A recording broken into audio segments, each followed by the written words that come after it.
Hey everyone, my name's Kathryn and I am part of Kady Consulting as per the logo here. And today I'm going to just come and talk to you about some discoveries and some adventures. I'm a heart-centered person who loves to just share and give, and I wanted to give today, and I'm hoping that you can get some value from what I want to share with you today. So one of the things that I wanted to share, and what I'm planning to do, is to come in here and just do a couple of different YouTubes just to get comfortable with expressing and practicing, and then and then we'll take it from there. So a lot of the things I'll get are motivational bits from different people, and I'm going to use that.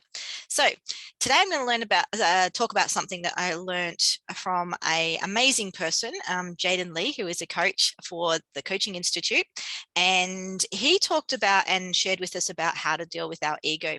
Now there's many different ways you can interpret the ego, but the ego is basically our primitive driver. It's the thing that keeps us in survival mode. So when we're in survival mode, we're kind of just coping with however best we can. So there's many different things, and you can Google it and find out all the different ways that people look at ego, but it's basically what drives us to survive. And Freud was one of the first ones that kind of come up with this idea, and he had ego and id and super id, and there were all these different terms and that for our inner core self that has a desire to survive. So we have this driver inside us that's like an automatic response of survival. We have it as a baby. The minute we're born, we are kind of driven to breathe, right? And from that moment, we breathe and we live and we experience things, but we also become afraid for the very first time.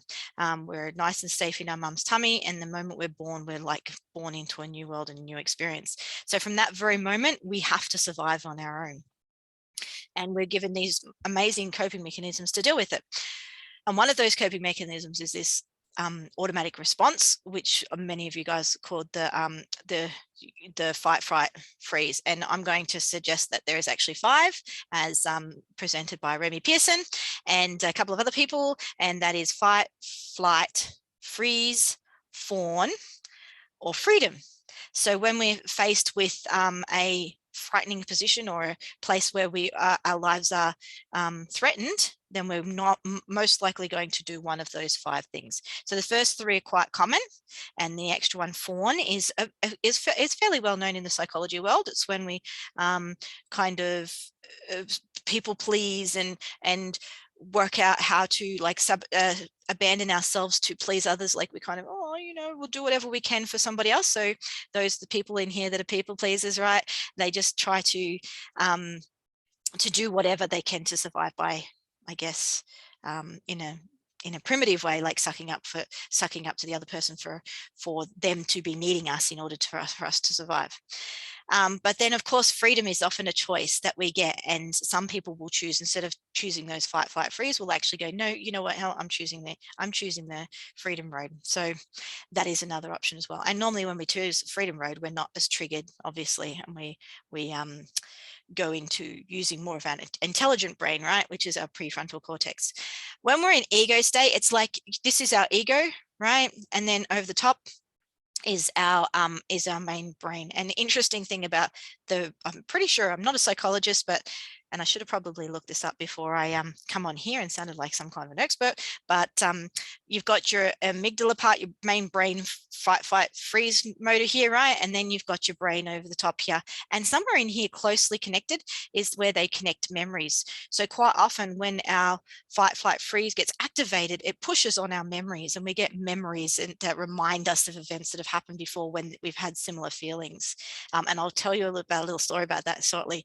But for the moment, that's it. So when that pushes out and expands, it pushes and stops us from getting through to the important part, which is our frontal cortex, which gives us intellectual decision making. So we don't often get to that part of our brain because the event stimulated in the middle and it swells in reaction. And so, quite often people will just react rather than respond with some kind of thought and consideration. And we all do that, right? I mean, there's nobody I know who has complete calm, absolute, never blows up, never has any reactions to things. So we all have that ego kind of response in the middle, the emotion center. in there that deals with our parasympathetic system, which helps us survive. And you would know that as we get our breathing, and the interesting, because that's the first thing that reacts. And there has been some studies that talks about the fact that our very core center is at our soul in our heart, and that will react first, and then it'll send a memory up to our brain. And depending on how our brain responds to it, it'll either go into fight, flight, freeze, freedom, fawn, or we will be able to go, okay, no, this is not a threatening situation, and what do we want to do about it? And then we can use our intellect to kind of reason our way through it, which is obviously a more intelligent way of doing it. And as you see through the ages of human development, our frontal cortex has actually developed better. But anyway, I get very waylaid off, but that's the point, right? So we have this ego thing that quite often will react instead of respond. So he gave this story, and I'm probably not going to do it credit because he did a fantastic way of telling the story, but I'm just going to give my version of it, and I'm sure I'll miss bits, but hopefully you can keep up with me. So I want you to imagine that there's a young tiger, right? And this young tiger is hungry and he wants to go hunting, and he sees a sheep off in the distance, and he goes, oh, or a deer, let's go for a deer. He sees a deer off in the distance and he thinks, oh, I would love to catch that deer. So he focuses on that deer, and he's got his eyes fixed on that deer, and he's going to get that deer, and he's really, really fixated on it. And then he hears a rustle in the bush, right? Now, bushes don't scare him because he sees bushes all his life and it doesn't really bother him. So he's kind of like, okay, there's a bush there, that's fine, but I'm focused on this deer. And then the bush moves again, and he's like, yep, it's just a bush. And he's like focused. And the next minute out comes a lion and jumps on top of him, right? Now, anyone who is attacked by a lion is going to react, right? We're not kind of going to go, oh, hello, lion. Oh, there you are. You're eating me. I wonder what I should do. I mean, obviously, we're going to react. So our heart will increase, our fight, flight, our muscles will activate, and we will get that superpower energy, adrenaline kick that will make us go chung and fight for our life. And in this circumstance, the tiger was able to fight off the lion and wins, right? But he's quite badly bruised and hurt. So he goes home, and obviously not eating, and is licking his wounds and quite sore. And while he's licking his wounds, he's thinking about his experience and realizing that he hasn't eaten, and that that was not a very nice experience to have. So the next day, he's obviously still hungry, still a bit sore, but he thinks, I'll go hunting. So he gets out and he sees a deer again, and he's like, oh, there's that deer. And he says, I'm going to eat it. And he gets himself focused, and he looks at that deer, and then he hears a rustle in the bush. Now, what's he going to do this time? Is he just going to ignore the rustle in the bush? No, probably not, right? So he's going to go, okay, the rustle in the bush is over here. I need to pay attention to that. And he goes over and checks the bush. No, it's okay. There's nothing in there. So back to business. There's that deer. Okay, we'll get to, and then all of a sudden, there's another rustle in the bush. He goes, no, my fear's in the way. I'm worried about being attacked again. I'm going to go and check the bush again. So he goes and checks the bush again. No, look, there's nothing to be worried about. You're not going to get attacked by a lion. You're okay. So he goes back to his focus, and he's about to go and gets to focus on that deer again. And then he notices there's another bush down there, and he thinks to himself, I wonder if the lion's in that bush. And then he starts thinking, I wonder if it's in that bush. What about that bush? It could be in that bush or that bush or that. And then all of a sudden, the tiger is unable to focus on his purpose. His purpose was to go out and eat that deer, but his fear has inhibited him because his protector, his ego that wants to stop him from getting eaten by the lion, has got in the way of his intellect in being able to do the job, which was to feed himself. Now, he may, in desperation, be able to block out all those things, but normally he would have to be nearly dead by then. And by the time he's nearly dead, he hasn't got the energy to be able to do the hunt anyway. And so he starts releasing stress hormones, and these stress hormones start wearing him out, and he starts getting more and more hyper vigilant about all the bushes and all the possibilities of him being attacked. And so he starts getting tired. He can't focus. He doesn't have the energy. He starts to lose his game, and he starts getting weaker. And of course, the more weaker he gets, the more shunned he gets from his tribe. And before long, he's weak. He's not part of the tribe anymore. He starts to feel debilitated. He starts to feel neglected. He starts to feel abandoned. He starts to feel he's useless. He starts to feel all these types of things that we do to ourselves when we get ourselves in a state of mind where we have allowed well, not allowed like we choose, but allowed as in we experience this fear-driven anxiety that tends to get into us. And we really literally are starving ourselves of the very nurture that we need, which is technically the deer, but in our case, it's whatever we need. It can be many different things, right? Could be nurture and love. Many people have blocked out and cut out love from their life because they've been hurt. So that's a whole nother issue. We're not talking about that issue today. So think about that, right? That lion experience is very similar to us. We have these things happen in our lives. We go out, we look or search for something. We might go for a job. We might go for a job interview, right? And we might apply for a job and then get rejected. And, you know, we're still like hunting, right? But then one job we go get interviewed at, and the person sideswipes us with this comment that really cuts us deep. Like we get really hurt by the feeling that we got from one of the comments or one of the things that somebody said like to us. And so we're then hyper vigilant against that because we want to protect ourselves. And so we no longer trust ourselves anymore. And we go home and then again, we go through that same kind of pattern. Or say, for instance, we decide to go out and be sociable, and we go out and we be sociable, we have a great time, but we get one negative comment or something really happens that sets us back, right? Same kind of thing. We have a reaction to it. And the next time we go out, we remember that reaction. So if we haven't learned how to deal with those particular ego responses, then we will let fear run our life. And when we let fear run our life, believe it or not, we actually get weaker. Like, so avoiding fear makes us weaker. Facing our fear and dealing with our fear makes us stronger.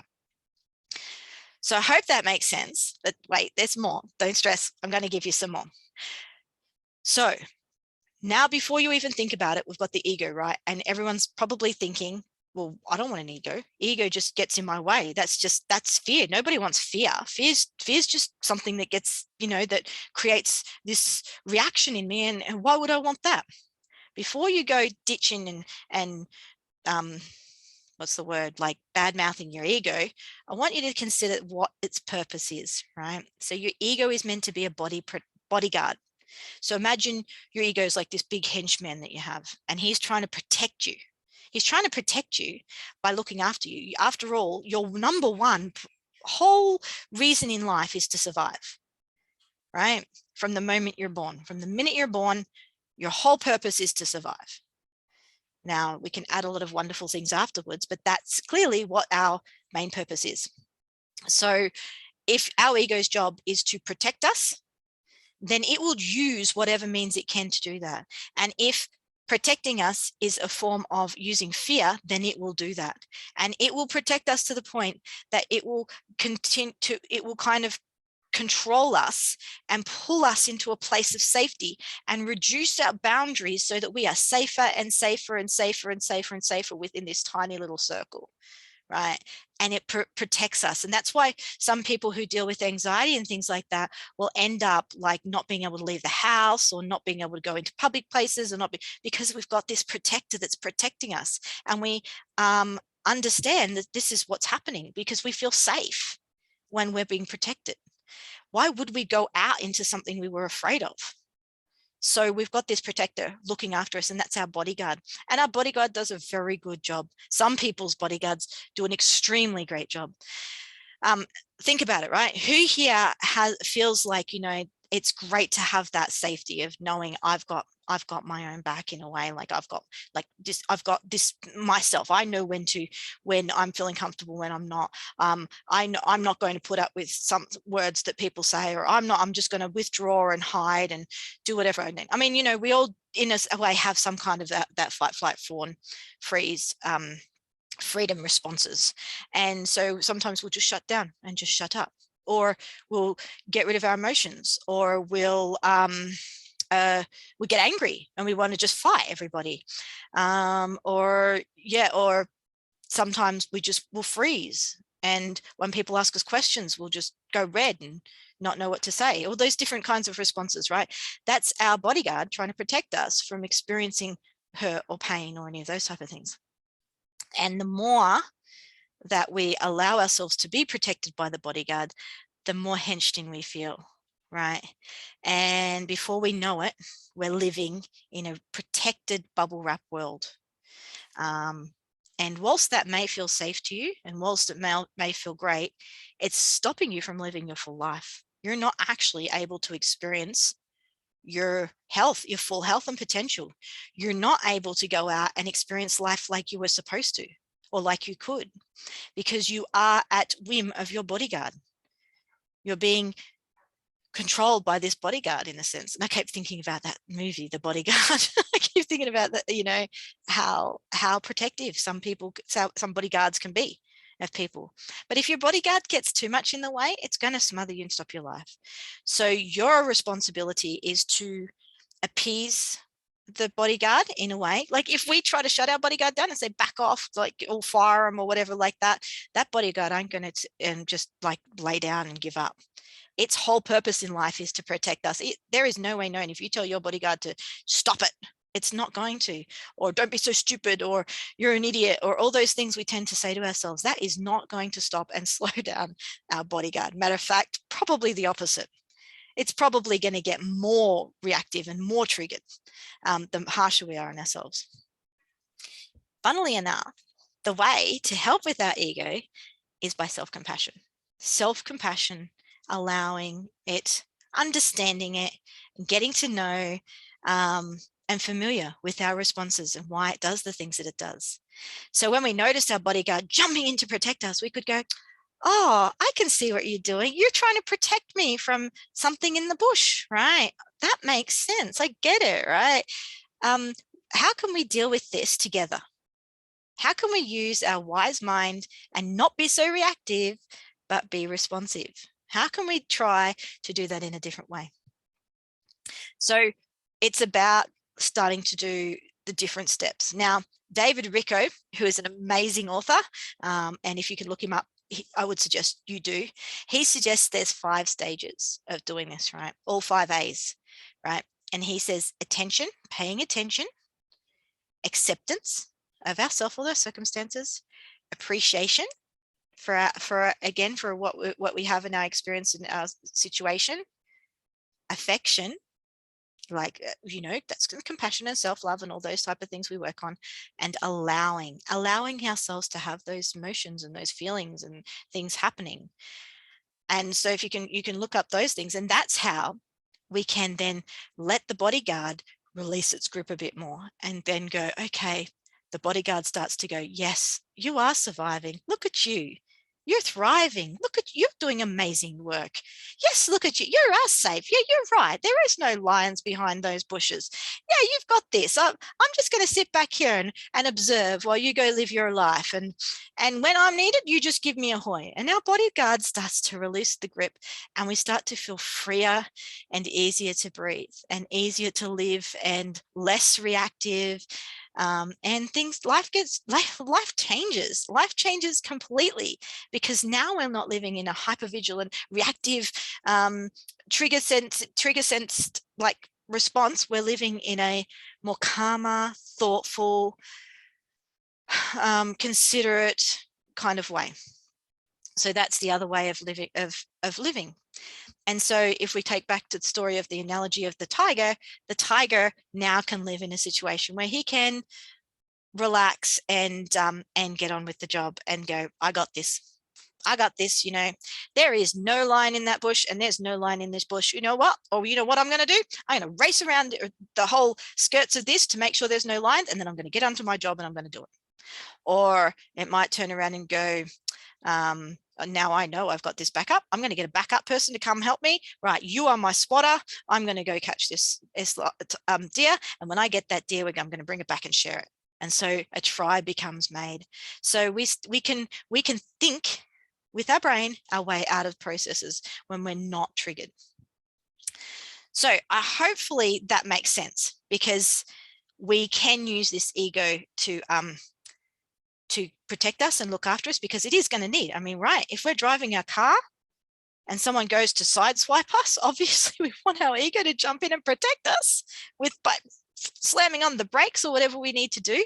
And our ego has saved us many times, and I think it deserves to be like appreciated, right? However, managing our mind is so rewarding. So anyway, so that's about the ego. Another way to kind of look at it, look at it, right, is also the ego without any kind of management is like a leaf. It gets blown and tossed, whim through all over the place, right? Kind of like my logo up here, right? The leaves that are falling down, they just kind of tossed with the wind, willy-nilly, and there's no management, there's no organization, right? However, what we want to be is more like a mountain that's rock solid and firm, so that we can stand solid and be able to see out over our land and be firm, right? Or kind of more like this tree up here, which leads me into my next session that I'm going to be doing next time about trees. I learned an amazing story about trees that I want to share with you, but that's going to come in the second episode, which will come hopefully tomorrow, or in the case where I'm uploading this, it may even be sooner than that. Anyway, so hopefully you guys have gained something from this. I will put, I guess I'll have to put a trigger warning on this at the beginning. But if you find anything coming up about this ego or anything like that, notice it's fear. It's fear that's driving you, and fear is your ego, and it's okay to have a fear. Fear's healthy. Fear's normal. All right. It's not normal when it debilitates you or gets in the way of you living your life. So that's when you need help. And I'm more than happy to help anybody. Just reach out to me, send me a message, whatever, we can chat about it. Clearly, if it's something that is inhibiting you from living your life, please reach out and get a therapist or counselor. Don't wait, because it won't resolve itself on, if you're having, like, you know, over like reactions that are inhibiting you so that you aren't able to do the things that you normally do, please get help. And one of those things is depression. Depression is real. Depression comes from the idea that we're deep pressing on our emotions, and it's a form of the ego going, you know, go down, you're nothing, just you know, and it's really, really dark down that dark hole, right? So I get it. Don't wait. Don't sit there accepting it and allowing it to happen. Start to work out ways to release the grip. Start to work out ways that you can. It's like blowing a balloon, right? Get the balloon, blow, blow, and slowly, slowly, slowly we start to blow up that balloon, and we start to live our life a lot freer, a lot more open, a lot more aware. So yep. So hey, I'm Kathryn, and I'm from Kady Consulting. And if you wish to connect or anything like that, this is like the start of my series. So thank you for following, and I look forward to catching up with you some other time. Bye.